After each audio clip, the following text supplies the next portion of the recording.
Em nome do Pai, do Filho e do Espírito Santo. Amém. Queridos irmãos cristãos ortodoxos, estamos aqui em nossa humilde missão dedicada à Santa Ressurreição de nosso Senhor Deus Salvador Jesus Cristo, a missão no Paraguai. E graças a Deus tivemos a graça de estarmos realizando liturgias na missão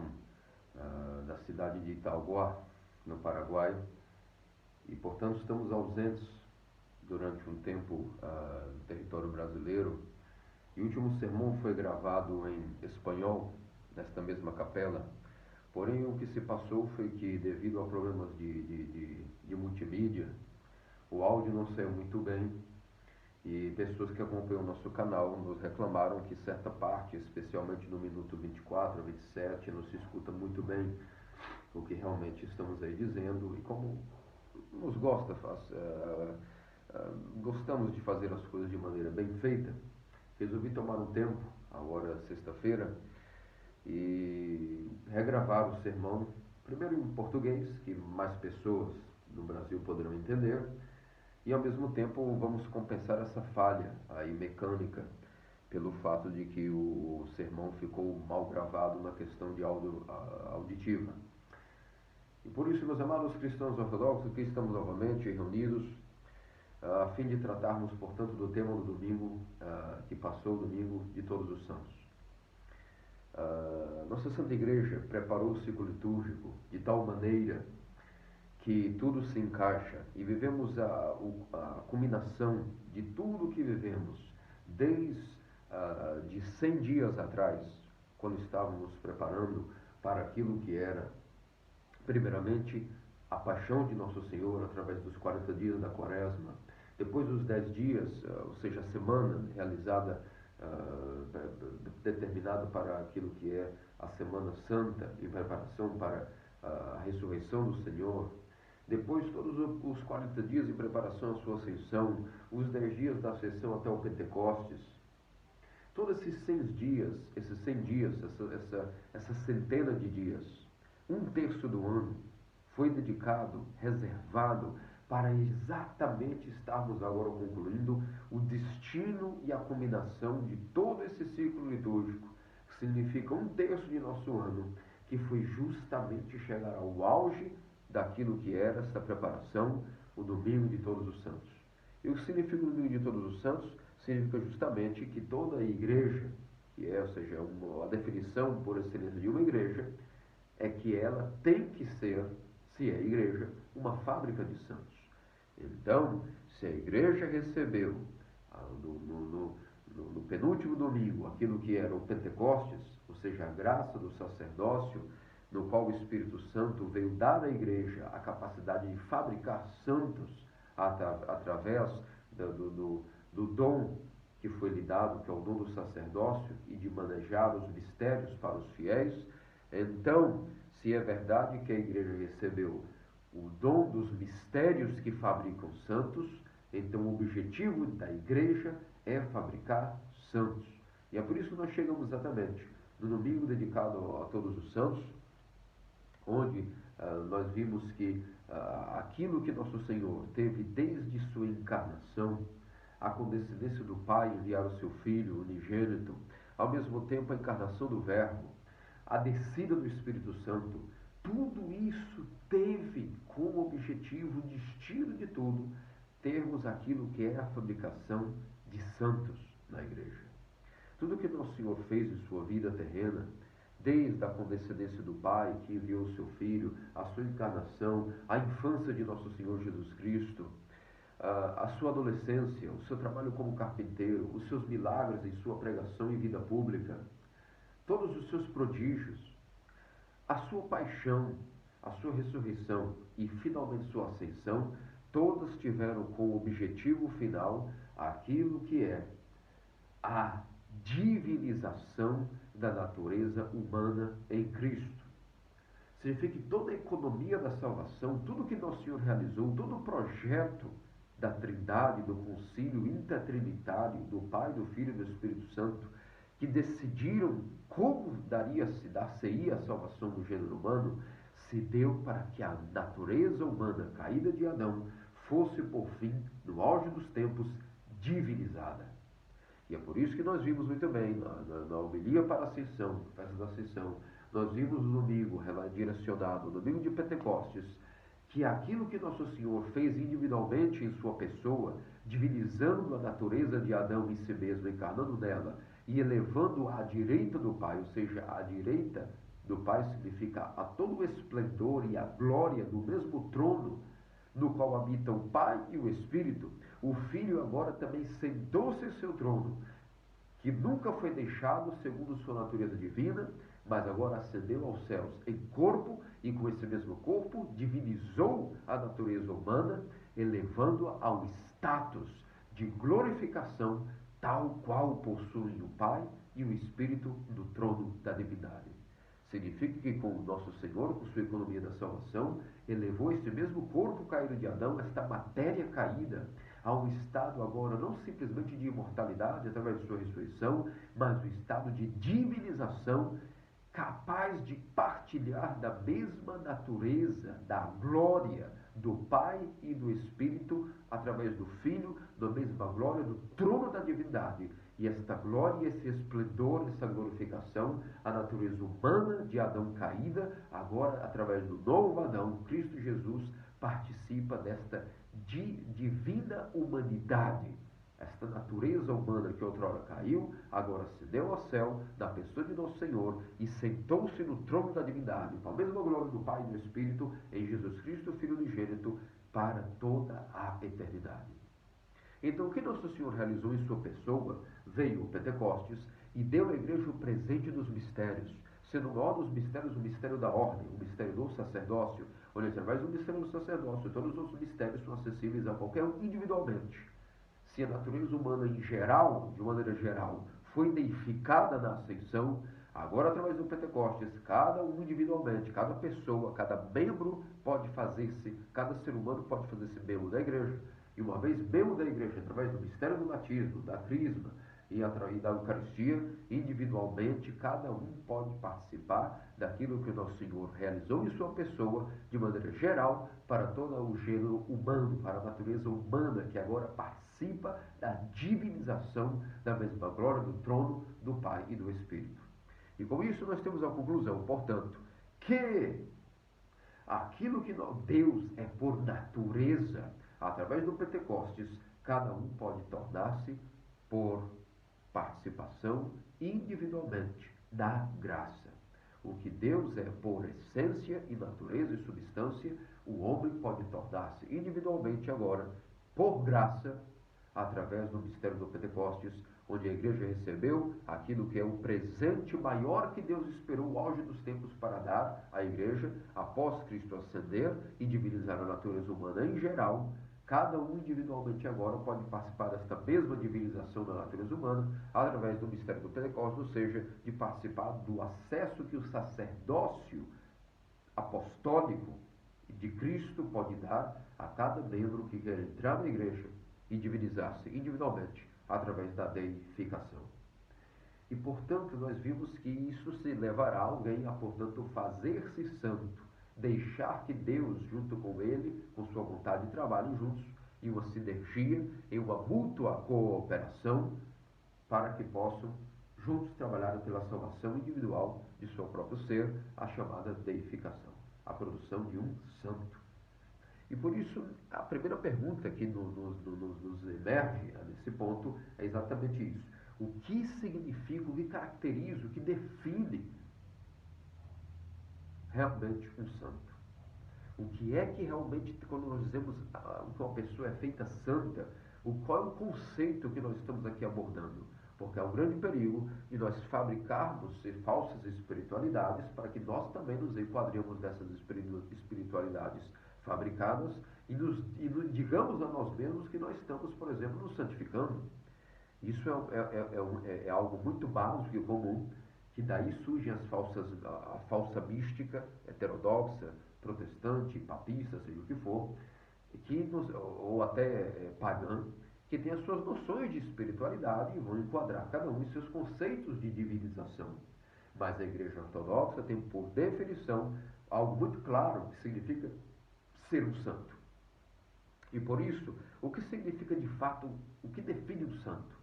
O que nós queremos dizer quando falamos que uma pessoa se tornou santa? E o que significa um santo segundo a abordagem da Igreja Ortodoxa, a sua visão de Deus para com a realidade espiritual? Por isso, meus amados cristãos ortodoxos, se nós formos voltar à festa de Pentecostes, no segundo cânon das matinas, nós temos um tropário entre o segundo cânon das matinas, dedicado à festa de Pentecostes, que nos responde exata e claramente o que a igreja determina como aquilo que verdadeiramente é a santidade. E se nós formos rememorar e fazermos uma rebobinação em nossa memória, vimos que na festa de Pentecostes, durante as matinas, foi nos lido o seguinte: eis que o Espírito Santo desceu sobre os santos apóstolos, purificando suas mentes e seus corações. Então, a partir de agora, veja o primeiro ponto do tropário, primeira parte, significa que o que realmente o Espírito Santo veio fazer foi curar a mente e o coração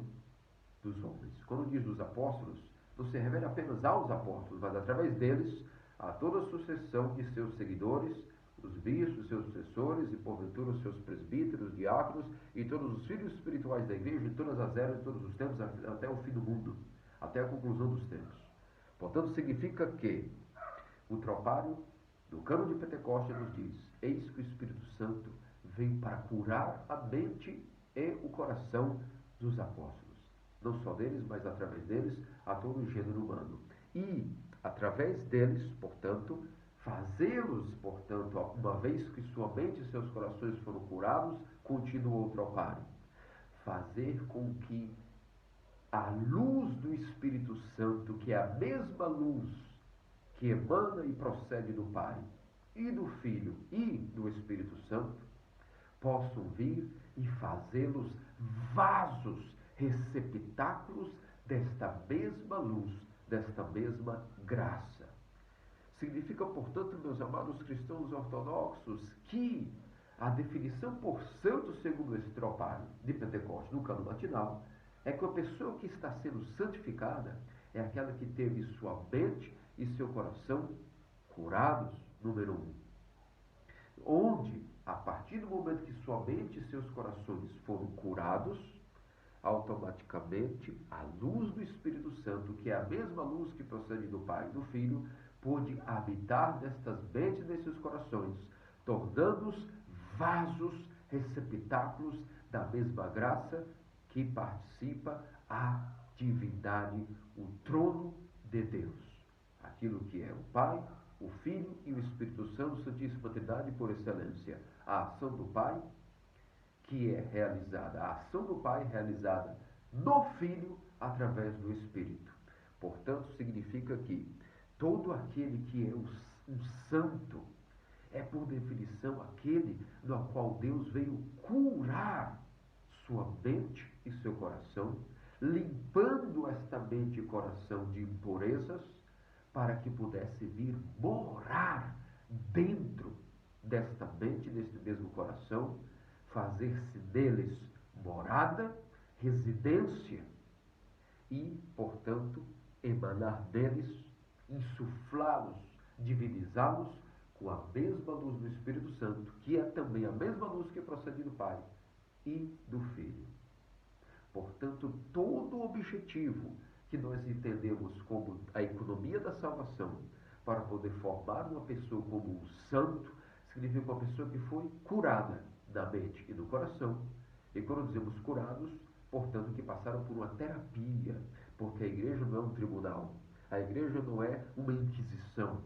a igreja não é algo que está aí para julgar e determinar penalidades a alguém,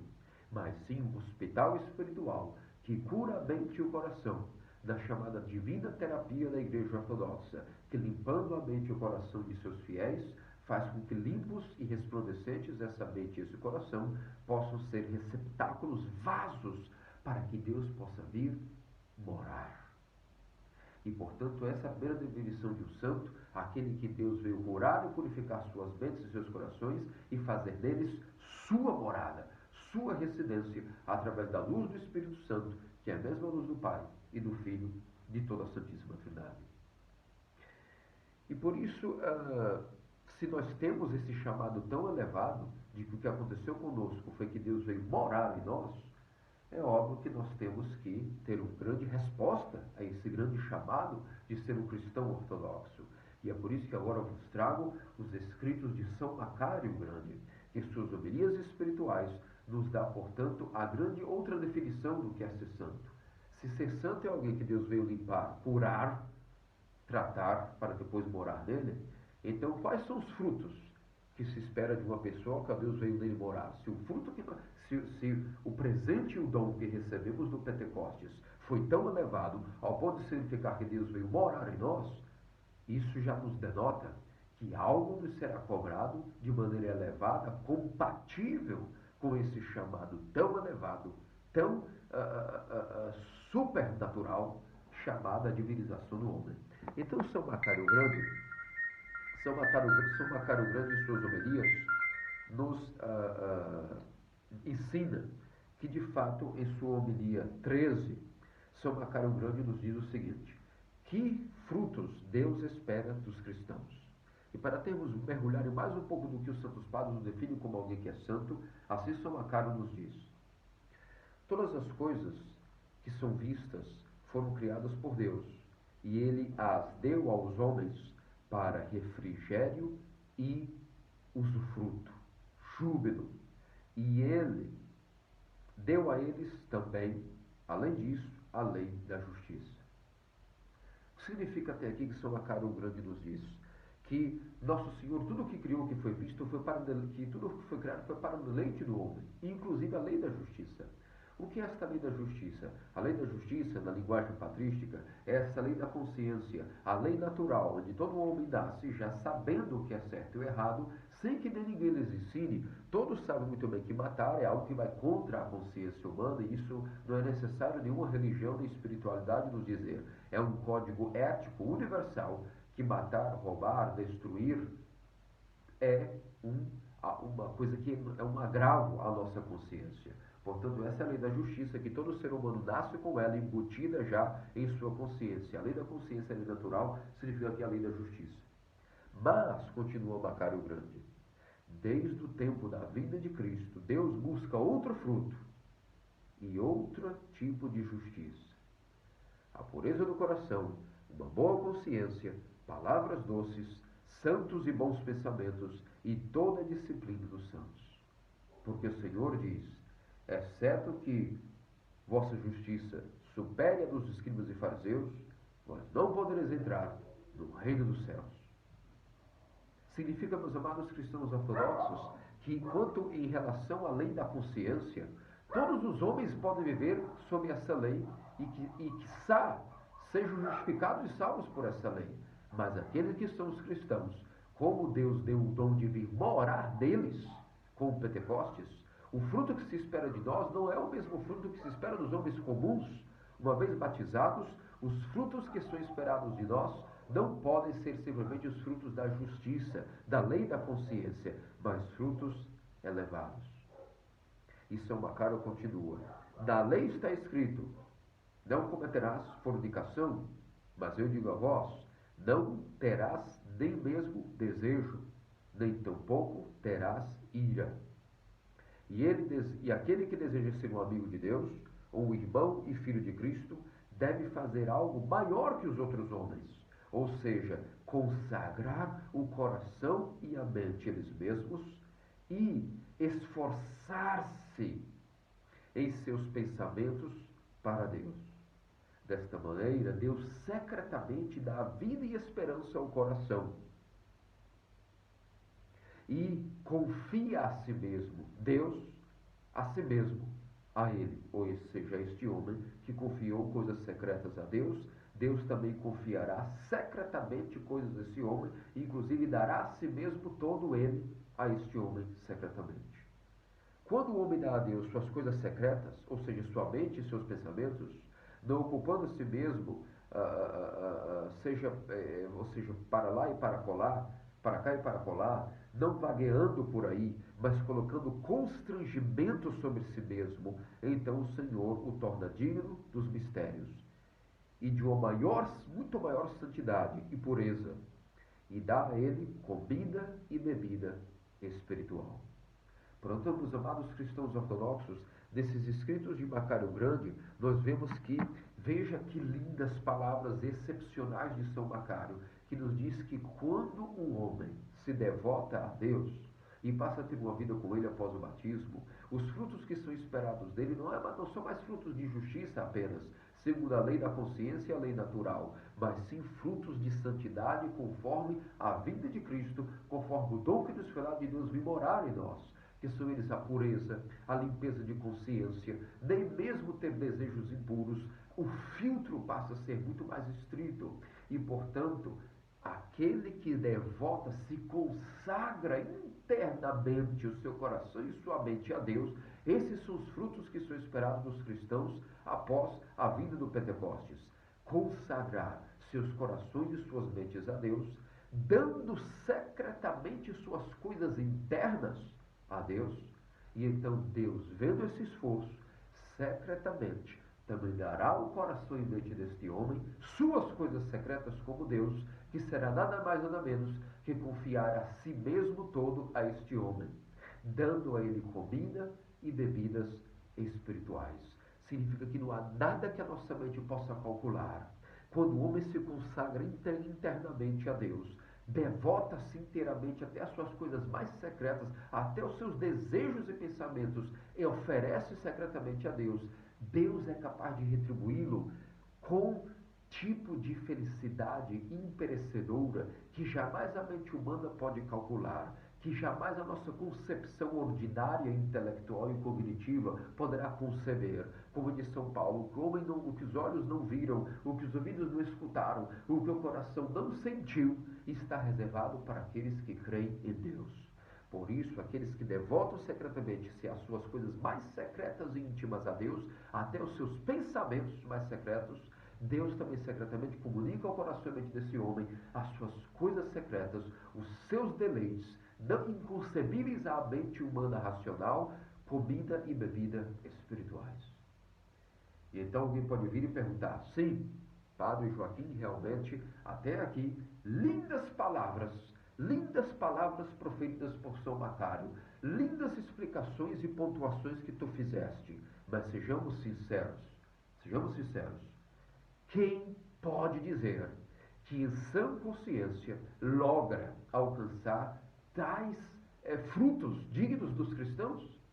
Porque se ao dom que foi dado ao cristão é que Deus vinha morar nele, o Senhor purificá-lo, limpar sua mente e seu coração, para que uma vez limpos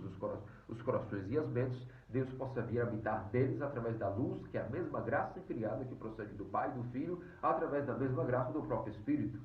Portanto, Deus veio fazer-se em nós sua morada. Se isso é o dom que nós recebemos com Pentecostes, e isso é por um dos conceitos que define o santo. Os frutos esperados de um santo são todas essas maravilhas que São Macário nos explicou, e então chegamos ao realismo e nos dizemos: quem em sã consciência pode dizer que tem como condições de viver essa vida? Quem de nós pode dizer que oferece frutos dignos de Deus? Nenhum de nós em sua consciência pode se considerar digno de oferecer esses infinitos e quase inalcançáveis ao pensamento humano racional, frutos dignos dos cristãos que receberam o batismo, em uma só palavra, Deus vindo morar dentro deles através daquele que foi batizado, de Cristo foi revestido, aleluia. Aquele que foi batizado em Cristo, de Cristo foi revestido, aleluia. Então, para até mesmo nos consolar desse alto nível de reflexão, nós vemos com mais uma explicação dos Santos Padres, agora através de Santo Isaac Sírio. E Santo Isaac Sírio, nesse ponto, ele nos vem justamente nos responder aquilo que é, com ele que é o maior dos ascetas, sempre com suas palavras de ultra consolação, nos vem nos dizer exatamente o que nós podemos esperar de consolo em relação àquilo que é essa pergunta muito legítima. Quem de nós em sã consciência pode vir oferecer frutos dignos de Deus se somos tão imperfeitos? E Santo Isaac Sírio em suas homilias ascéticas, chega a nos proclamar o seguinte: assombroso chega a ser o que Santo Isaac vem nos explicar. Santo Isaac nos diz o seguinte: aqueles que realmente se esforçam e trabalham pela virtude, não serão dignos de provar o sabor desta mesma, até que possam ter adquirido humildade. E onde é que falte a segunda, significa que a primeira, a virtude, era falha e ausente. Portanto, continua Santo Isaac, o Sírio, em suas homilias, que infelizmente é terrível que eu tenho que parafrasear Santo Isaac, mas pela falta de ferramentas idiomáticas, pela falta de tradução disponível ao espanhol ou ao português, ainda tendo somente o original em inglês, humildemente venho cometer essa blasfêmia de parafrasear Santo Isaac, mas vou colocar em palavras simples esse trecho de sua homilia, onde ele explica exatamente esse grande consolo para nós que sabemos que tantos frutos são esperados de nós e podemos cair no desespero de o que vamos fazer se não oferecermos esses frutos. Se percebemos, somos até incapazes de oferecer frutos e oblações tão puras e agradáveis, de incenso agradável para o espiritual a Deus. Portanto, Santo Isaac continua: aquele que realmente prova os frutos da virtude não é aquele que se esforça em batalha pela virtude em si mesmo, mas sim aquele que consegue, conforme pratica a virtude, alcançar o grande dom da humildade. Portanto, Santo Isaac está nos querendo dizer que tudo o que nós estamos falando até agora sobre o que é adquirir Deus em si mesmo, unir-se com Deus, e a finalidade da vida cristã, a aquisição do Espírito Santo, a união com Deus, a teoses, a deificação, não é simplesmente imaginarmos aquilo que é o pensamento heterodoxo de mortificação e autoaperfeiçoamento de alguém. Não é um yoga no qual nós vamos melhorando a nós mesmos. O cristianismo ortodoxo, como terapia, não oferece a ninguém, nem Cristo garantiu a ninguém, perfeição humana, e nem nos diz que o seu caminho é um caminho que, ao seguir a Cristo, estaremos galgando nosso alto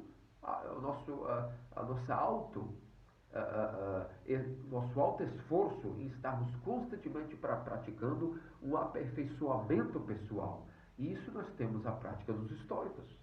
Os estoicos eram especialistas em realmente oferecer todos os tipos de esforço de virtude, e realmente eram homens virtuosos. Nós vemos que, por exemplo, se nós lemos os escritos de Marcos Aurelius, o imperador Marcos Aurelius, nós vemos que as suas narrações, os seus escritos, narram que ele era um homem cheio de virtudes, e os seus seguidores e todas aquelas pessoas que eram seus súditos mais próximos, os seus conselheiros, eram homens cheios de virtude. Homens virtuosos, de grandes realizações, de virtudes até ascéticas e façanhas. Entretanto, nós vemos pelos seus escritos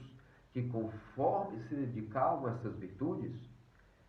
pelos seus escritos vemos que, por conclusão, eles cresciam em vanglória pessoal. Estavam sempre gabando-se e crescendo em honra e em glórias pessoais, conforme eram pessoas que buscavam a perfeição e, de fato, eram homens virtuosos.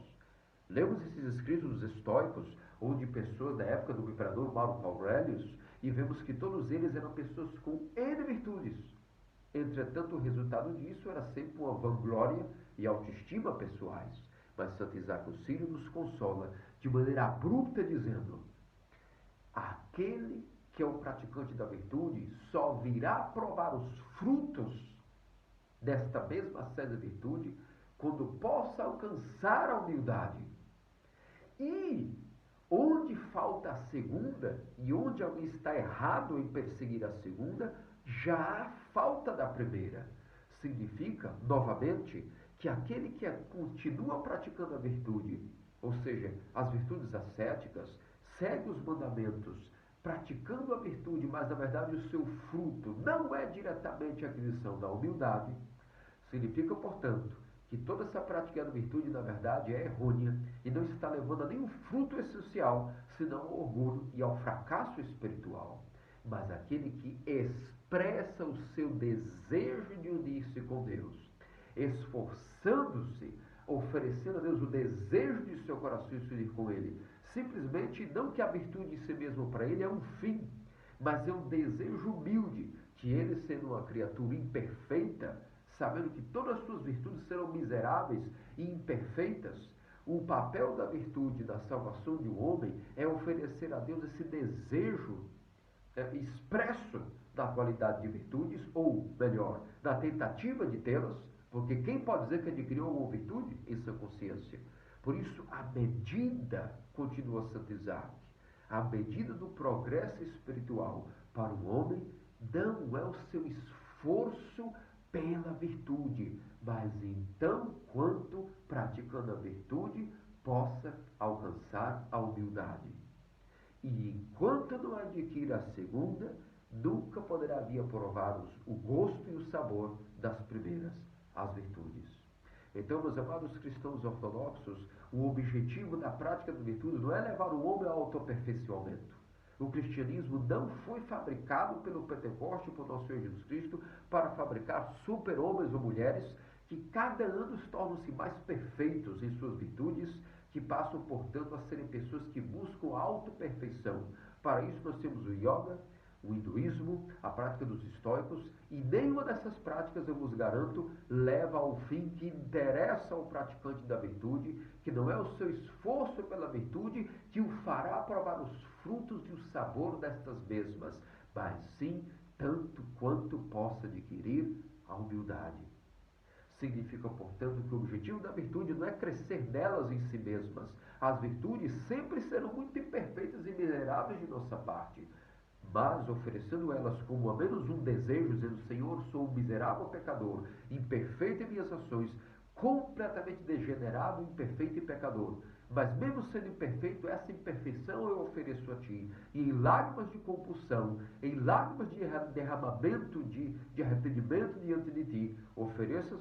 essas virtudes menos imperfeitas, porque não me apego a elas em si mesmas. Elas ofereço a Ti como minha humilde e miserável oferta, para que Tu possas ver que ao menos eu manifesto o meu desejo de estar contigo. E se crescemos nisso em humildade, significa que nós estaremos alcançando o provar das mesmas virtudes, que é, se não, o adquirir da humildade. São Simeão, o novo teólogo, nos diz: nosso Deus é um Deus humilde. Nosso Deus Pai Celestial, a primeira pessoa da Trindade, deu a maior prova de humildade enviando o seu Filho unigênito em resgate de todo o gênero humano caído. Qual poderá ser a maior prova de humildade? Que o próprio Pai Celestial enviou o seu Filho, e o Filho, porventura, não escolheu nem de que morte iria morrer, mas sim deixou ir calado ao matadouro, ao pior tipo de morte que existe na natureza humana, que chama-se a crucificação, e não porque ele escolheu. O colocaram para ser crucificado, o enviaram para a crucificação, e ele o aceitou humildemente. E o Espírito Santo, o grande Rei Celestial, Consolador, aquele que preenche tudo e está em todo lugar, se fez também humilde ao ponto de descer sobre homens feitos de barro e fazer deles seus corações e mentes purificados e vasos onde a sua luz podia habitar plenamente através de suas energias. Que mais humildade poderíamos esperar do Rei Celestial, a terceira pessoa da Trindade, que desceu sobre os apóstolos, sendo criaturas de barro, os fez seus vasos, vasos inquebrantáveis, onde agora a graça iria habitar, e através deles aos seus sucessores, e de seus sucessores a todas as gerações, em todos os confins da terra, sendo batizados essas nações, em nome do Pai, do Filho e do Espírito Santo, onde quer que o mundo ainda exista, onde quer que exista pessoas sedentas pela verdade, Deus sempre enviou, continua enviando e enviará até o último dia que existir o mundo, onde haja uma alma sedenta pela verdadeira fé ortodoxa e a sede de união com Deus, o Espírito Santo enviará alguém a algum lugar, de alguma maneira, para iluminar estas almas com a luz que purifica, cura e vem habitar na mente e no coração desses homens e mulheres sedentos por Deus, em toda geração, em toda nação, em qualquer idioma, em qualquer cultura, em qualquer tempo e espaço. Portanto, meus amados cristãos ortodoxos, eis aqui a prova de que a definição, portanto, de um santo segundo a Igreja Ortodoxa é aquela alma, aquela pessoa que foi curada da mente e do coração, e que através dessa cura Deus veio habitar nele todo através de suas energias, através da luz do Espírito Santo, que é a mesma luz que procede do Pai e do Filho. E uma vez que fizeram deles seus receptáculos para esta mesma graça, esses homens são agora cobrados de frutos por muito mais excelência que os demais homens, que são apenas cobrados pela lei natural e da consciência. Nossos frutos são frutos dignos de pessoas deificadas. Espera-nos que fomos deificados no batismo, e que ao menos que a nossa deificação começou de alguma maneira no batismo, que os mistérios atuam em nós. Se comungamos frequentemente o corpo e sangue de Cristo divinizados, incorruptos, imaculados e imortais, doadores de vida, então nossos frutos são cobrados segundo esta mesma graça. Mas quem de nós pode oferecer esse fruto e dizer que está tranquilo em sua consciência porque está conseguindo responder a esse chamado? Ninguém. E Santo Isaac nos consola, dizendo que não vos assombreis, porque na verdade aquele que prova o fruto e o sabor da prática das virtudes não é pelo esforço pelas virtudes, mas pela aquisição da humildade. E esse é o fim da batalha que um santo galga ao longo de sua vida, adquirir a humildade, porque ser perfeito como o Pai Celestial é perfeito, é ser santo como Deus é santo. Em outras palavras, ser humilde tal qual Deus é humilde, foi humilde e sempre será humilde. Deus é amor e humildade por excelência. E não existe amor sem humildade. Alguém que ame tem que ser humilde. Uma pessoa orgulhosa não alcança o amor. E uma pessoa que é humilde, ela está preparada para encher-se de amor pelo próximo e, através de amar o próximo, encontrar e conhecer a revelação do amor por Deus. Por isso, meus amados cristãos ortodoxos, nos atentemos a esses segredos. Como diz nosso São Simeão, do teólogo, nosso Deus é um Deus humilde. E se quisermos fazer dos santos, em uma palavra, comungantes de Deus, vasos onde Deus vem morar, sermos teóforos, ou seja, aqueles onde que portamos a Deus do coração e da mente, onde esta mente e coração foram feitos purificados para que Deus venha morar em nós. Se queremos realmente ter isso como base de vida, o estilo de vida cristão ortodoxo que fabrica santos é este, onde o ser humano não se preocupa em aperfeiçoar-se em um ser humano melhor, em ser um ser humano cada vez mais evoluído em uma e outra virtude, e que crê que mede o seu progresso espiritual quanto mais progride em virtudes. Isso é estoicismo, isso é outro tipo de espiritualidade que nada tem a ver com a verdadeira vida dos santos. Os santos praticam virtudes como simples oferta de desejo de estar com Deus, porque por mais que se esforcem, essas virtudes serão imperfeitas. Mas se são sinceros nessas virtudes, oferecendo com toda a força, com todo o zelo, o que podem, em esforçar-se pela virtude, não tendo isso como um fim, sim como um meio, então Deus, vendo a expressão desse desejo e oferta sincera, dará a eles a humildade. E quando ganharem a humildade, aí sim poderão medir que estão tendo progresso espiritual, fazendo-se um com Deus, porque o nosso Deus é um Deus humilde. Lembre-se que Macário Grande, logo ainda jovem, assim que ficou viúvo e decidiu afastar-se da cidade, da convivência urbana, e foi indo viver com os aldeões, procurou outra cidade, mais afastada do seu vilarejo, e chegou novato e quis encontrar um emprego, trabalhar com outras pessoas. Logo, como era um forasteiro em uma cidade, naquele momento havia uma jovem que havia caído em fornicação e havia engravidado, e portanto não queria que fosse sua honra difamada diante de seu pai e sua família. E como percebeu que o forasteiro havia chegado, este Macário o denunciou ao seu pai como havia sido seu violador. Obviamente as pessoas se lançaram sobre ele como forasteiro, o espancaram, o violentaram com golpes, e ele não se justificou. Não abriu uma só boca para dizer: eu sou inocente. Pelo contrário, levantou-se e disse a si mesmo: Macário, agora tu tens